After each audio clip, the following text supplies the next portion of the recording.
Olá, meu amigo. Em nosso encontro de hoje, vamos abordar de maneira objetiva, assertiva e focada o RDC, o Regime Diferenciado de Contratações Públicas, suas hipóteses de aplicação e principais características relevantes e cobradas em questões de concursos, especialmente na seara fiscal. Tenha uma boa aula.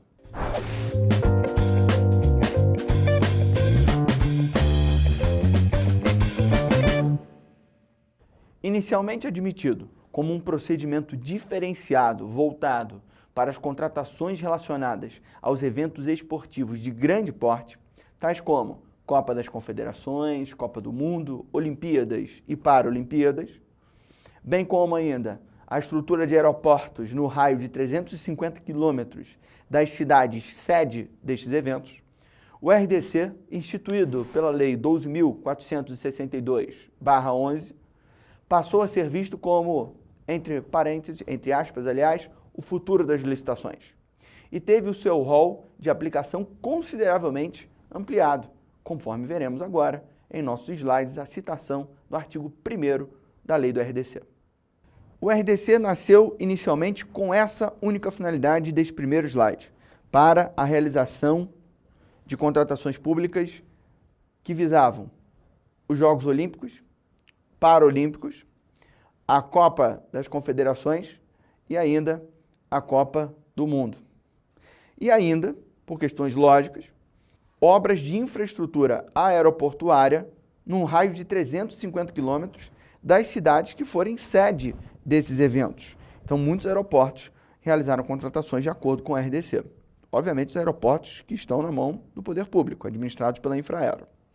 Depois ele foi estendido para ações do PAC, do Programa de Aceleração de Crescimento, para obras e serviços de engenharia do SUS, para obras e serviços de engenharia que visam a construção, ampliação, reforma e administração de estabelecimentos prisionais ou penais e unidades de atendimento socioeducativo, para ações no âmbito da segurança pública, obras e serviços de engenharia relacionados às melhorias de mobilidade urbana ou ampliação de infraestrutura e logística, ações em órgãos e entidades dedicados à ciência, tecnologia e à inovação, bem como obras e serviços de engenharia voltados para estas mesmas áreas, incluindo ainda o ensino e a pesquisa. E por último, o chamado contrato Build to Suit. O que é isso? São contratos típicos de locação, mas é uma locação que é sob encomenda, por isso Build to Suit, feito para caber. É uma locação onde, neste caso, o poder público, ele diz como ele vai querer aquele bem. E aí, o particular, que vai locar aquele bem para a administração, promove todas as alterações necessárias para aquele bem estar pronto para uma locação. Isso é um contrato comum na iniciativa privada e que o poder público passou também a utilizar nos recentes anos, podendo, inclusive, fazer contratação a partir do RDC. De acordo com o artigo 1º, parágrafo 1º do RDC, além de assegurar o tratamento isonômico entre os licitantes e a seleção da proposta mais vantajosa, para a administração, evidentemente, também são objetivos do RDC ampliar a eficiência nas contratações públicas e a competitividade, promover a troca de experiências e tecnologias em busca de benefícios para o setor público e ainda incentivar a inovação tecnológica. Destacamos que a opção pelo RDC deve constar de forma expressa no instrumento convocatório da licitação e resultará no total afastamento das normas contidas na Lei 8.666, exceto nos casos que o próprio RDC, a Lei 12.462/11, prevê a aplicação de algumas normas da 8.666. Algumas características são vitais à sua prova, amigo e candidato fiscal, como, por exemplo, o orçamento sigiloso. O RDC é maravilhoso nesse sentido, porque é uma tentativa de coibir a prática de cartel. A partir do momento que a administração não diz quanto que ela tem para gastar, as empresas não jogam o preço lá em cima porque não sabem quanto a administração tem. Se não constar do instrumento convocatório, o orçamento possuirá caráter sigiloso e será disponibilizado estrita e permanentemente aos órgãos de controle externo interno, como Tribunal de Contas, Procuradorias ou AGU, dependendo da esfera, entre outros exemplos.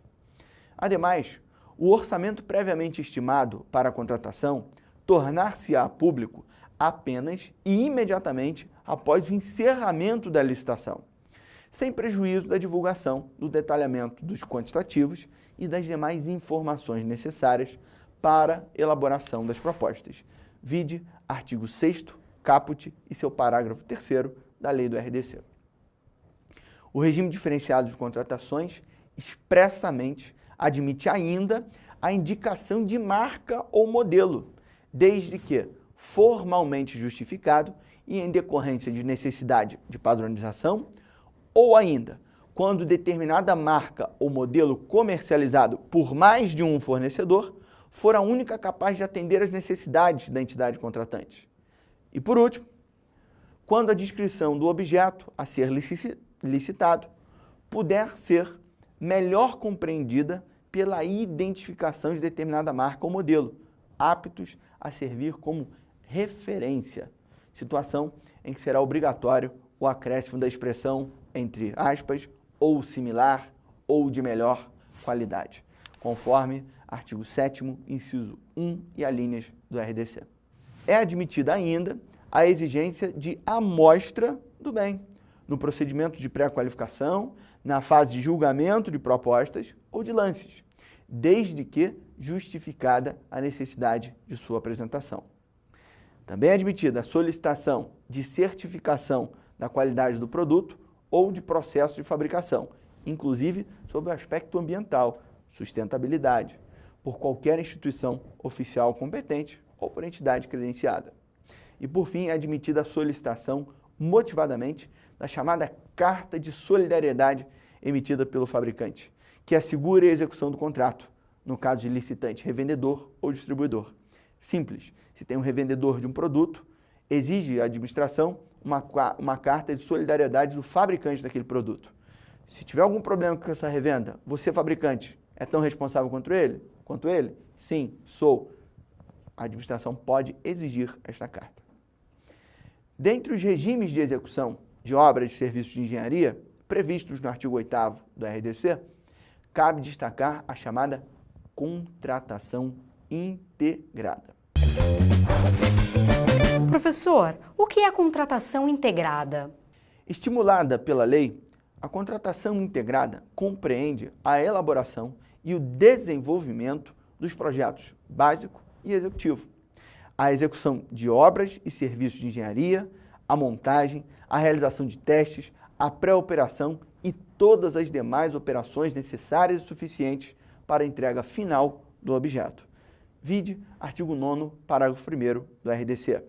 Diferentemente da 8666/93, onde o autor do projeto básico, por exemplo, sequer pode participar das licitações seguintes para a execução da obra. Um exemplo que nós podemos citar aqui de maneira bem clara é uma empresa que é contratada pelo poder público para fazer a construção de um museu. Só que ela, que elabora o projeto executivo, já tem toda a expertise, o know-how para executar aquela obra, para depois fazer a manutenção do local. Neste caso, o RDC admite uma contratação única para a empresa fazer tudo. O projeto básico, o projeto executivo, a manutenção, a entrega do bem com tudo feito. Isso seria a ideia da contratação integrada, muito mais eficiente do que na 8666, onde quem realiza o projeto básico não pode participar do resto. Agora você imagina, o projeto básico é meu, só eu do mundo sei fazer isso, como ninguém, mas eu já vendi o projeto, não posso participar do restante. Complicado. Um outro aspecto relevante abordado em questões de concursos fiscais é a possibilidade de estabelecer remuneração variável vinculada ao desempenho da contratada, com base em metas, padrões de qualidade, critérios de sustentabilidade ambiental e prazo de entrega definidos no instrumento convocatório e no contrato, conforme artigo 10º do RDC. No que tange ao procedimento de licitação em si, previsto a partir do artigo 12 do RDC, destacamos a clássica inversão de fases. Primeiro vem o julgamento das propostas e depois a habilitação. E 2 critérios de julgamento diferenciados, quais sejam menor preço ou maior desconto e aí neste caso a administração toma como base um valor fixo e vence aquele que oferecer o maior desconto em cima daquele valor. E a outra hipótese é o chamado maior retorno econômico, quando a administração realiza uma contratação onde é possível ao particular cobrar aquele que foi contratado pelo poder público, cobrar ao usuário. E aí vence, por exemplo, a licitação aquele que garantir à administração maior retorno. Digamos que eu cobre X ao usuário. Desse X que eu cobro, metade volta para a administração. Isso é o maior retorno econômico. Por fim, o artigo 35 do RDC institui que as hipóteses de dispensa e inexigibilidade de licitação, estabelecidas nos artigos 24 e 25 do 8666, aplicam-se no que couber às contratações realizadas com base no RDC. Não perca agora nosso habitual e clássico resumo para consolidarmos o conteúdo proposto.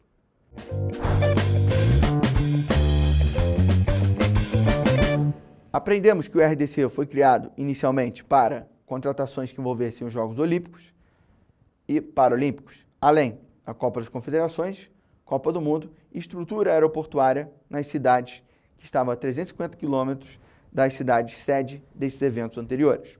Porém, com o tempo foi ampliado para ações do PAC, obras e serviços de engenharia do SUS, obras e serviços de engenharia de estabelecimentos prisionais e unidade de atendimento socioeducativa, ações da segurança pública, obras e serviços de engenharia envolvendo mobilidade urbana ou ampliação de infraestrutura logística, ações de órgãos e entidades que se dedicam à ciência, à tecnologia e à inovação, bem como suas obras e serviços de engenharia, além de ampliar obras e serviços de engenharia para áreas de ensino e pesquisa.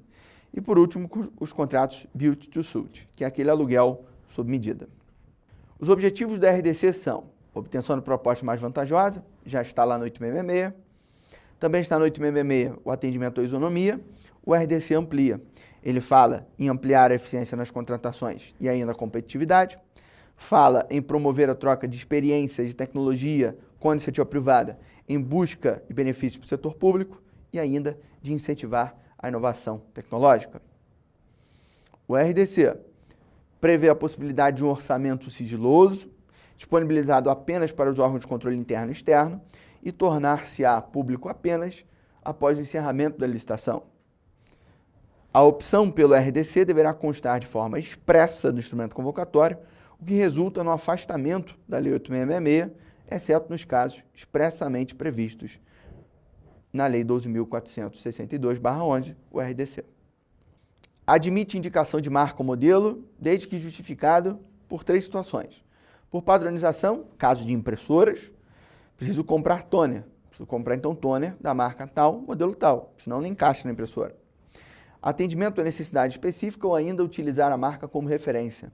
Quero comprar canetas Bic ou de melhor qualidade. Tem que ter aquela expressão, ou similar ou de melhor qualidade.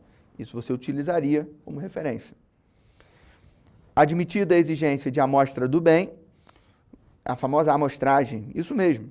A administração exige que o particular, licitante, leve a ela o bem, em determinada fase, ele demonstre o funcionamento daquele produto.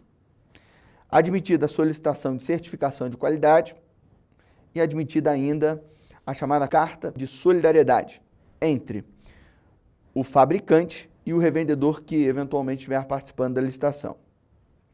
A contratação integrada, ela é estimulada pelo RDC, é uma forma de execução, busca eficiência nas contratações e compreende a elaboração, desenvolvimento de projetos básicos, executivos, execução de obras, serviços, montagem, realização de testes, pré-operação e todas as demais operações necessárias e suficientes para a entrega final do objeto. A ideia aqui é o poder público realizar uma licitação para, por exemplo, uma empresa que vai fazer tudo e não só fatias da execução daquela atividade ou daquela contratação especificamente. Contratei uma empresa para fazer um presídio, ela vai fazer tudo do presídio, entregar ele todo pronto. Ao invés de fazer a licitação para o projeto básico, depois projeto executivo, aqui o RDC ele busca a contratação integrada. Ainda admite remuneração variável, de acordo, obviamente, com metas, promove inversão das fases de julgamento e habilitação, Os critérios de julgamento diferenciados são menor preço ou maior desconto, ou ainda o maior retorno econômico. E, por fim, aplica-se as hipóteses de dispensa e inexigibilidade da 8666/93. Veja que aqui é um caso específico que a lei fala ser aplicado os dispositivos da 8666. Desta forma, finalizamos nossa aula de hoje. Um forte abraço e até uma próxima oportunidade. Tchau, tchau.